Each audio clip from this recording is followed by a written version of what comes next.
something.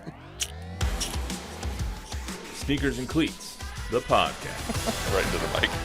So the Cowboys defeated the Panthers 30-14 yesterday. Now 6-8 on the season, which makes the Bengals loss just that much more, just a gut punch, because you'd be 7-7, right, kind of in the thick of things in the playoff hunt if you were there. But now 6-8 on the season. I thought that they consistently in the last 4 or 5 weeks keep showing their fight a lot. Even yesterday, losing Trayvon Diggs out for the season. The injuries keep on piling up. Their season injury total has to be in the 10 to 12 to 14 players aspect. And it's all players that were key contributors on this team, or guys that you expected to be key contributors. Like DeMarcus Lawrence, I think that we didn't think he was going to be out for 10 weeks when he got hurt. And now I don't even know if he's going to play again this season. I don't know if he's going to play again for the Cowboys. Why would they play him?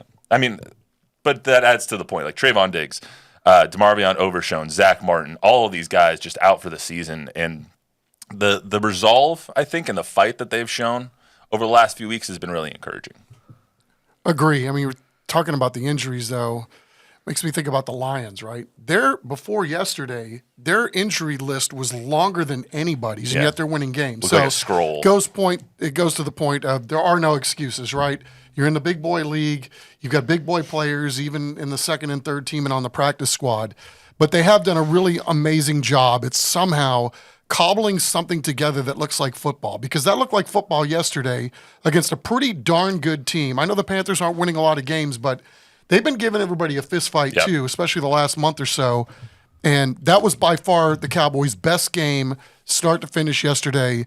They dominated those guys. They had one bad play. One bad play. Yeah, one bad play, 83-yard touchdown for Bryce Young at the end of the I first always half. get the vision of, your team's getting ready to score, so the defense is over there having a Gatorade, and they're just ready to go to halftime, right? They're not ready to play. And then there's a turnover like that, and they're like, oh, crap, now I got to go back in the game. And then, boom, the first play you get over the top, somebody takes it to the house. That's always my vision on something like that. Like, the defense was not ready to go at that moment. I mean, it's just it's one of the weirdest, most injury-plagued seasons that I can remember with the Cowboys. And I think that it's a credit to the coaching staff of how well they've kept this team together. Also a credit to guys like Micah and CD of their leadership, I guess.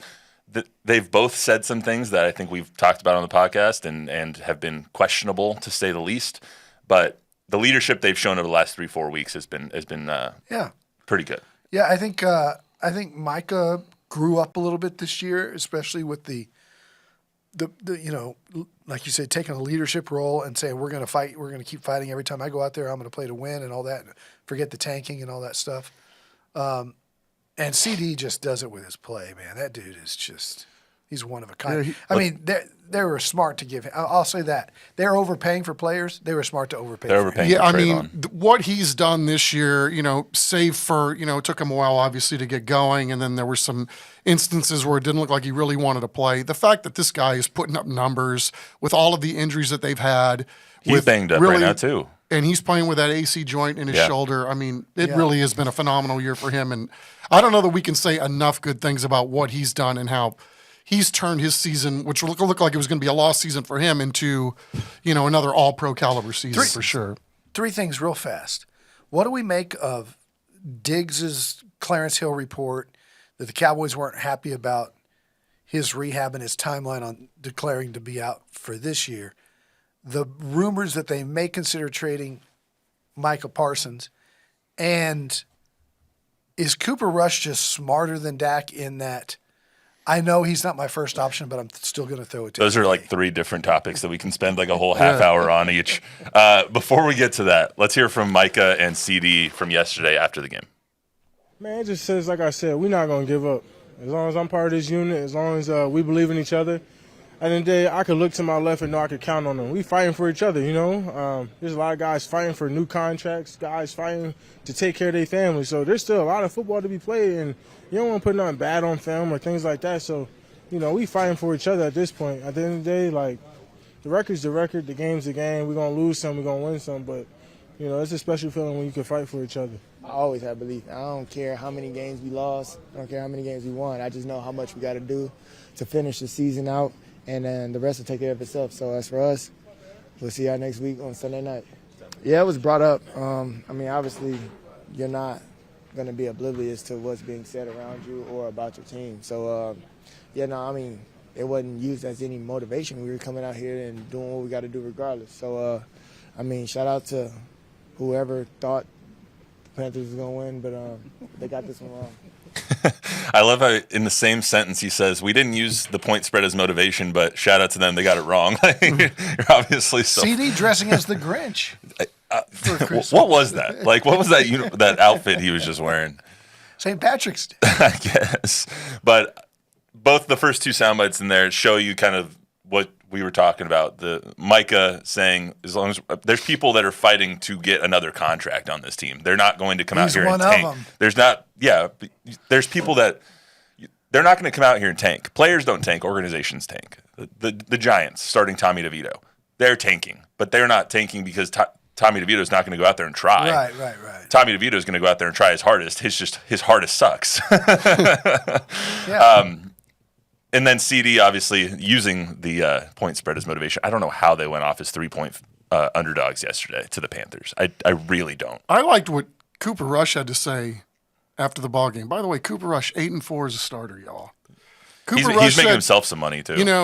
He said, the cool thing about this league is that you get an opportunity and it's okay to get better. And, I think we've got this mind that, Cooper Rush is just the backup guy. He's with no arm.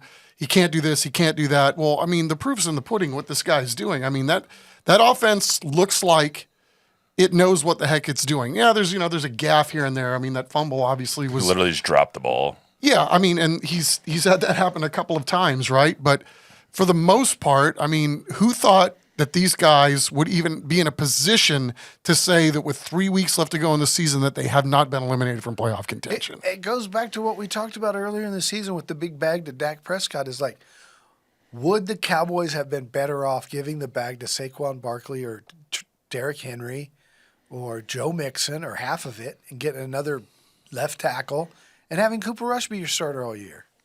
It's like it brings up a pretty good point.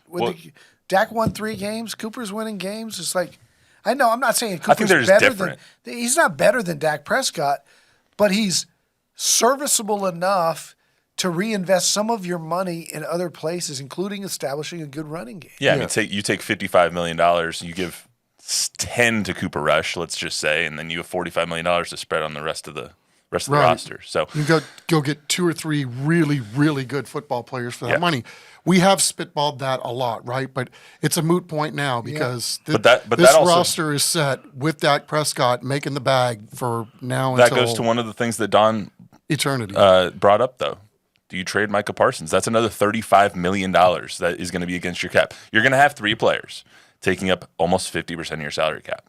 Do you trade Micah? What can you get for him? 3 ones. If you could get 3 ones for him, you have to make that deal. What about? I think you can at least get 2. I don't know that anybody's going to give up 3 but 2. Even that, I think they have to do it. Based on their salary cap. Bradley Chubb got traded by the Broncos to the Dolphins for a first-round pick, but he was nowhere near as good as Micah Parsons was. Jalen Ramsey got traded from the Jags to the Rams. I think it was 2 firsts and a second. I think he's on that caliber of players where and it's at a more premier position where you can probably get at least 2 and a second round. What if pick. you were guaranteed to get like Travis Hunter? Well, you'd get less draft compensation if you trade. If let's just say the Giants have the number 1 pick in the draft, and they trade for the number 1 pick in the draft. Well, they would obviously get less draft compensation because you'd be getting the first pick, and so you might only get 1 at that point, but you're getting the 1. I think it could be an interesting draft day trade if Hunter's there at number 3 or something, and you offer Micah. I think it's the same thing that every other team is facing though too. It's like do you give up a rookie contract, even if it's a first-round pick, to then have to pay somebody an exorbitant amount of money and then hope he stays healthy and then hope he can impact?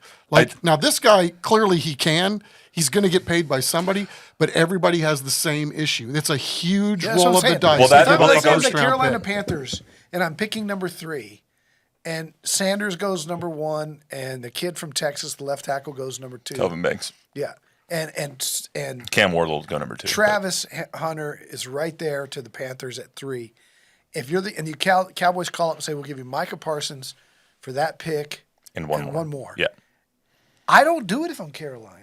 Well, no, Because of what you said. But the because of reason that somebody would do that trade is you have to have a rookie quarterback. You have to have a quarterback on a rookie deal. The Broncos, just for example, would be good for that trade because if they trade for Micah, they're not paying Bo Nix yet. If you trade for Micah, you still have 4 years of Bo Nix on a rookie deal. That's 4 years of Micah Parsons that you can have paying him $35 million. Well, they have You Bryce can't do Young. that. You can't do that now with Bryce Young? the Cowboys. Like they can't do that now because they're paying Dak $55-60 million. So the people that you have to look at are like the Bears, the Commanders. You won't trade him to the Commanders because it's in division, but you know what I mean. Someone with a rookie deal on their quarterback who has money to spend and are trying to capitalize on that championship window. The Texans, like they did with Danielle Hunter. Speaking of the Texans, let's get